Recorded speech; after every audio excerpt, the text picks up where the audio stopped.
La calle Pau recién en la puerta de la casa de Tabaré Vázquez. Hay un caso positivo en la Fuerza Aérea. ¿Dónde se registró ese caso? Antes, un segundo. Sí. Esa imagen que vimos recién a mí me hace hoy un poco más orgulloso que ayer de ser uruguayo. ¿La de los dos presidentes? Saquemos la cabeza por la ventana, miremos el barrio. Esta foto es difícil de ver. Discrepancias, pero qué lindo ser uruguayo. Uno yendo a la casa del otro. Tener esta posibilidad, ¿no? La verdad que nunca perdamos eso. Debate, todo lo que se quiera. Pero siempre el diálogo es la estabilidad política, democrática que tenemos los uruguayos, que hay que cuidar muchísimo. Y ofrecer lo que uno pidió. Nosotros hemos pedido diálogo y tenemos que ofrecer diálogo. Estamos convencidos que es la forma de conducirnos. Así que me da una gran satisfacción y un orgullo, otro día más del orgullo de ser oriental. Le tengo que dar una noticia. Yo mientras venía para aquí, el presidente ya había ingresado a la casa del domicilio del expresidente Vázquez y tuve la información por parte del comandante del Ejército Fregosi que hay un caso en el Ejército también. O sea, uno en Fuerza Aérea y uno en el Ejército. Hoy uno en Fuerza Aérea y un caso que el presidente se va a enterar si le dice a alguien ahora porque estaba reunido con el presidente ¿Y en Vázquez. qué zonas del país? El soldado en Rivera. El del Ejército en familiar, Rivera. Contacto decir, con un contacto conocido epidemiológico positivo, intrafamiliar. Mire usted. ¿Y el de la Fuerza Aérea? La otra es una mujer en la Fuerza Aérea que trabaja, por lo que tengo entendido, en el comando de la Fuerza Aérea. Bien. Son los dos primeros casos que hay en las fuerzas, porque habíamos tenido 5 casos que estábamos negativizados hasta hace 20 días, que había sido la última vez que se negativizó un positivo, y eran todos casos vinculados a sanidad de las Fuerzas Armadas.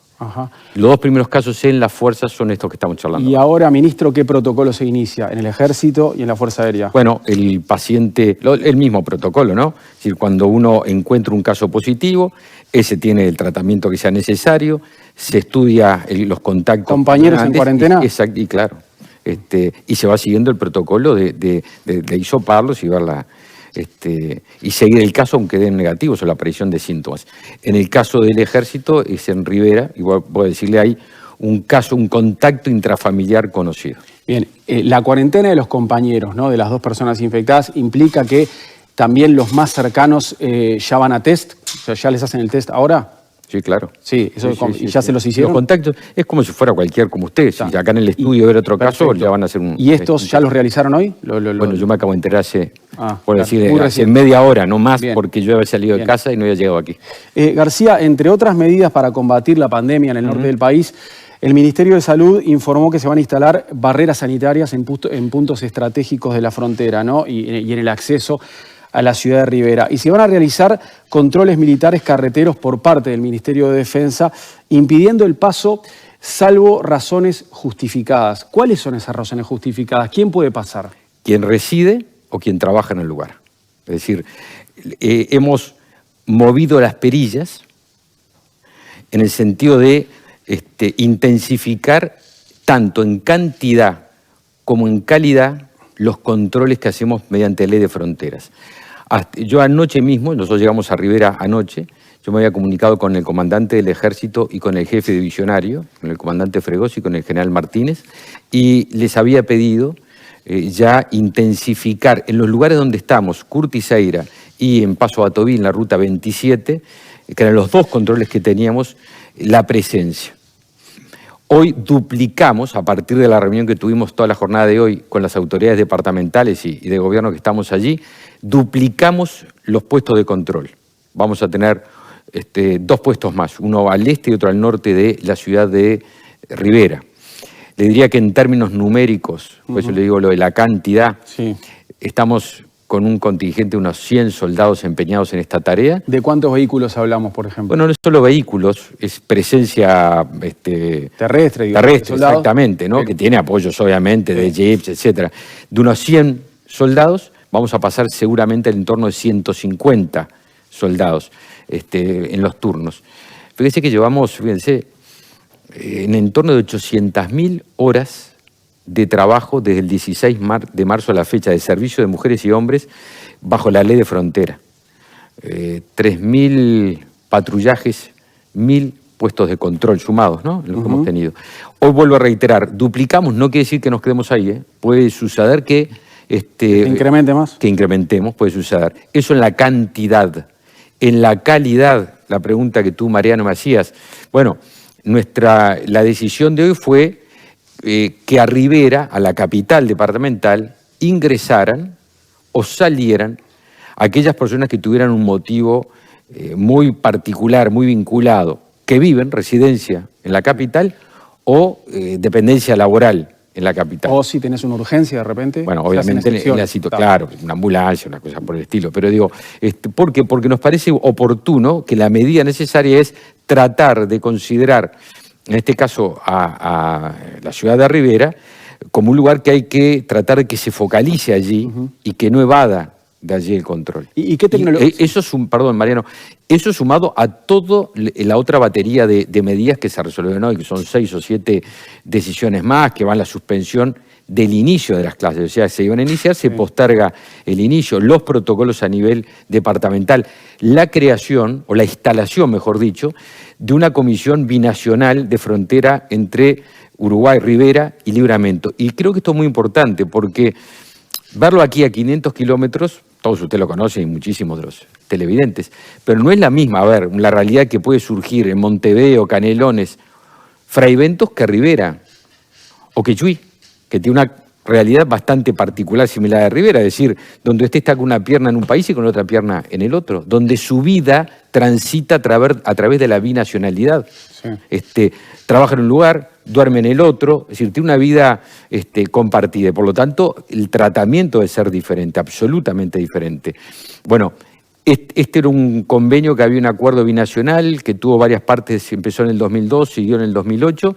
Nosotros, hoy el presidente Lacalle Pou se comunicó con el presidente Bolsonaro para instalar, crear esta comisión binacional que está prevista en el protocolo y ahora la Cancillería está trabajando en eso. Aparte de los soldados, ¿no? De las personas que se duplican en cantidad, sí. ¿Qué tecnología se aplica en estos controles más férreos? ¿Va a haber drones, por ejemplo? Bien, primero, en la calidad va que vamos a exigir, son controles migratorios, vamos a exigir la demostración de o de la que se vive en el lugar o que se trabaja allí. Y vamos a pedir que si no sean estas circunstancias, vuelva a su lugar de origen, tanto en el ingreso como en la salida. Con respecto a la tecnología, la que tenemos, la realidad no es toda la que deseamos. ¿Pero va a haber más que antes, ahora? Bueno, la verdad que lo que tenemos lo estamos poniendo todo. Toda la carne está en el asador, en la pared, todo lo que tenemos, ¿no? No tenemos un despliegue de tecnología de última generación ni nada que se asemeje. Esta es una ley que en su momento no se aplicó porque se está buscando tener tecnología. La decisión política que tomamos el 1 de marzo es salir a la cancha con lo que teníamos, porque de lo contrario, imaginemos hoy, es que no íbamos a tener 800.000 horas de presencia. Hoy hay 800.000 horas de presencia en 2 meses y poco. Nadie, me parece, amigo, muy poca gente hoy puede imaginarse la frontera del Uruguay sin la presencia de las Fuerzas Armadas. ¿Alguien se imaginaría estas mismas fronteras sacando 800.000 horas de presencia de soldados allí para ayudar no solo en lo que significó la pandemia, porque eso fue una carga sobreagregada? No estaba planteado el 1 de marzo que estos puestos de control tuvieran un fin sanitario. Eso se agregó a partir de la pandemia. Entonces, hoy estamos cumpliendo una tarea que es la pandemia, pero también la tarea de seguridad. Esta es una definición que yo creo que define bien el concepto de la defensa. Porque uno podía preguntarse en el pasado, ¿necesitamos Fuerzas Armadas en el Uruguay? Yo pregunto, ¿alguien hoy se puede hacer esta pregunta con lo que estamos viendo, con lo que están dando nuestras Fuerzas Armadas? ¿Alguien puede sostener algún elemento descalificador, como se sostuvo no hace mucho, hacia un soldado? No. ¿Cuál es la mejor política de defensa nacional hoy? Es la política de seguridad, las políticas alimentarias, las políticas de salud y las políticas sociales. Eso es la defensa del Uruguay y esas 4 cosas son lo que están haciendo nuestros soldados en la frontera. Están haciendo seguridad, están haciendo políticas sociales, asistiendo. Ayer, les doy un dato que me pasaba el comandante del ejército hoy. Ayer fue el día que más platos de comida hicieron los soldados del ejército. 4.800 platos de comida en un día. Llevamos más de 150.000 platos de comida. políticas alimentarias, políticas de salud, que acabo de relatarle, que conforman políticas sociales. Es la política de defensa del Uruguay de hoy, que es la que se hacen nuestros soldados en frontera. Compañeros. Malena. García, ¿qué características en particular se puede identificar de estos casos de coronavirus en Rivera? Por ejemplo, la carga viral, o teniendo en cuenta que pueden haber sido contagios de casos en Brasil, una cepa diferente a la uruguaya que ya está identificada. Y dos en una, si me permiten mis compañeros, ¿cómo fue esta comunicación entre Bolsonaro y la calle Pou, si estuvo presente durante esta mañana? Empiezo por ¿cuál? La carga viral. La carga viral. Bien, es un dato que es significativo. Lo decía el presidente recién, Radi comentaba que en una reunión que tuvimos vía Zoom el sábado de noche, con el presidente, expertos de nuestro equipo asesor, ministros, etc., a Radi había estudiado los primeros casos, 8, y era llamativa la carga viral. Los científicos dicen que esto se califica, que va una graduación que va de leve a mucha carga. Bueno, esto está en el nivel de la mucha carga. O sea, hay una concentración viral muy importante. ¿Qué es lo que ahora estamos haciendo? Que están haciendo los técnicos, estudiar genómicamente estos virus, a ver si es una cepa diferente o es de la cepa que teníamos un fenómeno que ha hecho que haya una gran concentración del virus. Así que, Malena, esta es la primera contestación, creo que por allí era lo que pedías. Segundo, si estaba presente. Estamos en el despacho de la intendenta de Rivera. El presidente de la calle Pou, temprano, la reunión empezamos a las 8 de la mañana del SECOED y después nos fuimos a trabajar con el presidente, el secretario delegado de la presidencia y quien habla a un despacho aparte, íbamos trabajando con los diferentes equipos que estaban allí, ACE, Ministerio de Salud Pública, Fuerzas Armadas, Interior, etcétera, el gobierno departamental, por supuesto. Y el presidente creyó oportuno comunicarse con el presidente Bolsonaro. El presidente llamó, el presidente Bolsonaro a través del vía Cancillería, embajador. El presidente Bolsonaro estaba en una videoconferencia y informó que a las 11 lo está llamando y a las 11 en punto llamó el presidente Bolsonaro para responder la llamada del presidente de la calle Pou. Y a partir de este diálogo, surgió la activación que propuso el presidente de la calle Pou de la instalación de esta comisión binacional, que va a ser de mucha utilidad. La intendenta Gallup de allí de Rivera, que vive en el lugar, porque estas cosas, mucho de lo que decidimos hoy, se podía haber decidido de Montevideo, pero no tiene el mismo valor. No tiene el mismo valor con el conocimiento de la realidad y no tiene el mismo valor simbólico. Cuando miramos recién, ustedes decían, hay 18 casos, 17 de Rivera y uno de otro lado. No, son 18 casos en el Uruguay. Que hay un foco allí, sí, pero son casos nuestros todos.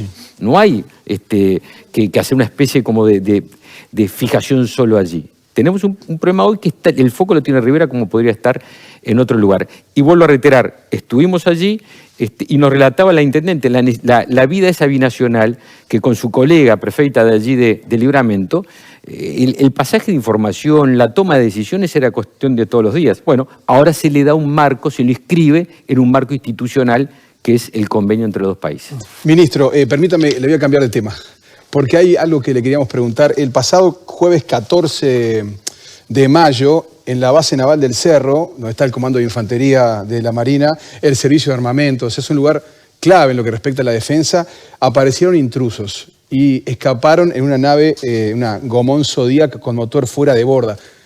¿Qué pasó acá? Esto es muy raro. Porque usualmente uno sabe que los delincuentes que nosotros conocemos escapan en moto, en auto. Estos navegaron. Sí. ¿Qué es esto? Mire, yo Aldo le transfiero la información que esa misma noche por el comandante de la Armada recibiera a las 10 de la noche. Y allí tomé conocimiento de alguna cosa que no sabía. Allí en esa zona, en ese muelle, hay 2 o 3 barcos privados, pesqueros. Yo me tomé conocimiento ahora, aparentemente, eran barcos que años anteriores pagaban algo, y como una especie de parking de barcos, cosa que sinceramente me llamó la atención y le pedí al comandante que se... Eso no se puede hacer, eso del parking. Bueno, yo quiero ver cuál fue el concepto que giró. No me parece que una zona militar pueda tener barcos pagando un parking, me parece que no es lo que corresponde a la seguridad que tiene que tener una zona militar. Le pedí al comandante de la Armada cuando tomé conocimiento de esto, para revisar esto y ver desde el punto de vista jurídico en qué situación está, porque aparte me dijeron que estos barcos cambiaron de propiedad después que ya estaban instalados allí. La infantería de marina que estaba ahí en la base notó la llegada de un gomón y hizo unos disparos al aire para repeler y ahuyentar y disuadir. Se fueron el gomón, llegaron a la playa que está al lado y dejaron el gomón, un gomón chico con motor de poca fuerza, y se agarraron una moto y se fueron. Obviamente que esto está todo en manos de Fiscalía. Sí. El primer razonamiento es que hubo un hecho de intento de robo, algo que estuviera allí en los barcos. ¿Pero no lo vincula a armamento o aparte logística de la Armada Nacional? Yo por ahí hoy no tengo elementos para sostener eso. No. Hoy no tengo elementos. No. Ahora está en poder de... Porque que llegue la gente en un Fiscalía. gomón a una base naval es Sí, realmente... pero vuelvo a reiterar que hay un elemento que yo tomé conocimiento Sí. esa noche que me llama mucho la atención, que haya barcos privados en parking en una base militar. Es como si cualquiera de ustedes o alguien que esté acá agarra sus autos particulares y le paga el cuartel de la zona para que le deje el auto adentro. Bueno, hay una Eso. investigación en marcha, nos estamos enterando Sí. ahora con usted de esto. Entonces, Mariano. Ministro de Defensa Javier García, gracias por la visita esta noche. Un placer siempre. Que pase bien. Gracias. Seguimos con Diego.